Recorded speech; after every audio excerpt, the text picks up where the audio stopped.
America's enemies, they're testing Joe Biden, and as per usual, yes, you're a very frail, weak, cognitively struggling commander-in-chief. Yeah, it doesn't seem like he's up to this test. While Sippy Cup Joe is enjoying a restful midweek getaway at his beach house in Delaware, well, America's food costs are now soaring. Why? Because of another Russian-based cybersecurity attack. And meanwhile, China is now threatening, get this, an all-out nuclear war, and they are now allegedly expanding their nuclear arsenal in preparation for what they see as an intense showdown with the United States of America. Now, this, of course, after the world is finally recovering from a pandemic that China definitely caused.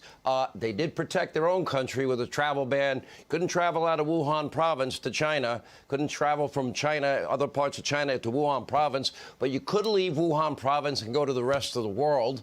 Now, of course, this deadly disease likely originated, as we're now discovering, from this lab, the Wuhan virology lab. Nearly 600,000 Americans are dead because of, yes, what China did and how they handled it. Millions more around the globe are dead because of what China did here and didn't do here. Everyone's life was upended for more than a year thanks to the communist Chinese government, hostile actors, a hostile regime, a hostile president, President Xi. And not only did they probably create the virus and, as we call, gain of function and then release it into the world, but then they tried to cover it up with the help of the World Health Organization that you helped fund. How nice. The malignant government of China must be held accountable. Sippy Cup Joe, your president, doesn't seem too capable of doing anything. A good first step for the Biden administration would be a little straightforward honesty about the origins of COVID-19. But in order for that to happen, well, first, that guy, Dr. Anthony Fauci, the so beloved, the expert, follow the experts, he now needs to be fired immediately. Now, for months at the start of this pandemic, we gave Dr. Fauci the benefit of the doubt. We had him on the show, radio and TV. We listened to his advice. But after months of serious miscalculations, flip-flops, cruise ships, masks, lockdowns, the origins of COVID-19, the models, projections, everything was wrong.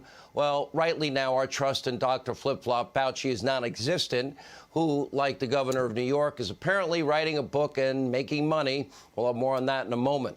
But now, thanks to the Freedom of Information Act request, a trove of newly unearthed emails, they're painting a damning picture of America's highest paid bureaucrat. That's Fauci. In one email, January 31st, 2020, it's only 10 days after the first known case of coronavirus in the U.S., a team of America's top scientists studying COVID-19, they warned Fauci directly that, quote, some of the features of the virus look engineered.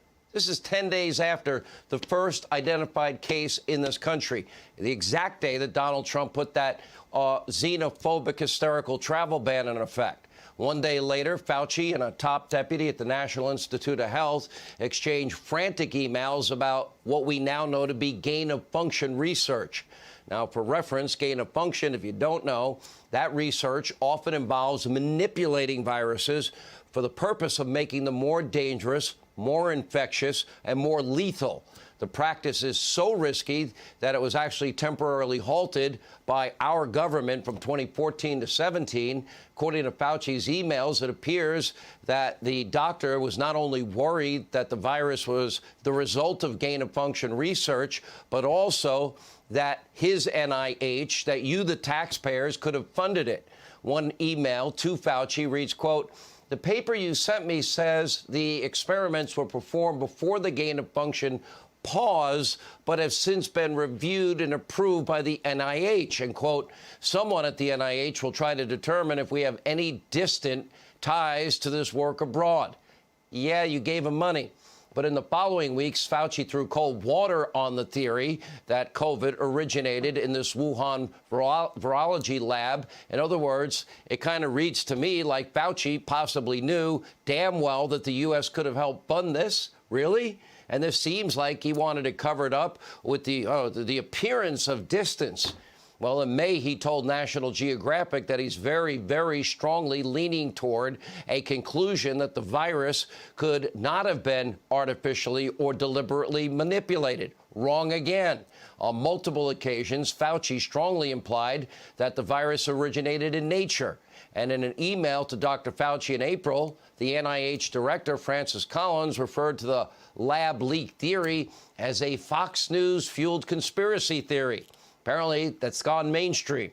In the same month, a scientist named Peter Daszak profusely thanked Fauci in an email. I want to say a personal thank you for publicly standing up and stating that the scientific evidence supports a natural origin for COVID-19 from bat to human spillover, not a lab release from the Wuhan Institute of Virology. He continued, from my perspective, your comments are brave and coming from your trusted voice will help dispel the myths being spun around the virus's origins.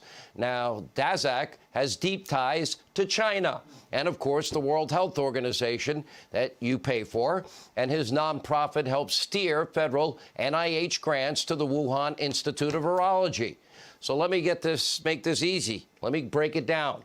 Millions of your tax dollars ended up at the Wuhan Institute of Virology between 2014 and 2019 when gain-of-function research on coronaviruses were taking place. In other words, the lab that probably created and leaked this virus. 2012, Fauci even said, oh, yeah, it's dangerous, but it's certainly worth the risk to do gain-of-function research.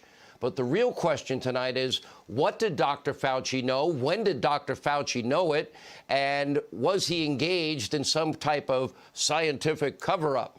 If not, then why was America's top infectious disease expert so wrong for so many months? And of course, as we mentioned, just like Andrew Cuomo, Dr. Flip-Flop Fauci is now trying to profit from the pandemic in a book hilariously titled Expect the Unexpected, 10 Lessons on Truth, Service, and the Way Forward. Thankfully, the book is only 80 pages long. So, Joe Biden, do you care to comment?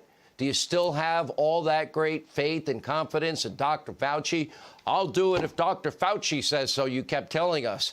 But because I hate to tell you, Joey, I know you're asleep right now. I know you had your warm milky and your little sippy cup, presidential label and everything. But we, the American people, do not have faith in Flip-Flop Fauci, who now must, based on what we've learned, be fired.